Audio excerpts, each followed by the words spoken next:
Hello and welcome to my YouTube channel. I'm Adam the Explorer and I'm one of the Dacia Duster Explorers.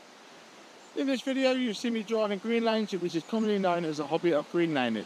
Some of these lanes can be easy and some can be incredibly difficult and or potentially dangerous, but all offer a beautiful feeling of excitement and escapism. If you have any doubt about the green lane you're driving, get out and walk the lane first, making a mental note of places to turn around and if needed, thinking about strategies to overcome any difficult sections you come across. Because reversing after a failed attempt to get along the lane can be incredibly difficult and increases your risk of an accident or potential damage to your vehicle. I personally should know.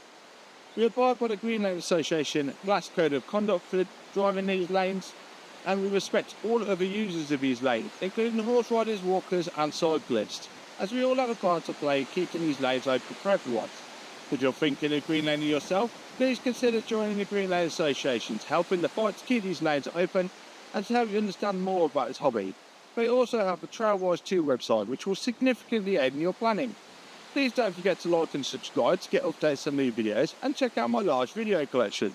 For more information, head to my website www.adamtheexplorer.co.uk and www.daciadusterexplorer.co.uk, which also has some tools to help you. And finally, thanks for watching, stay safe and enjoy your trips.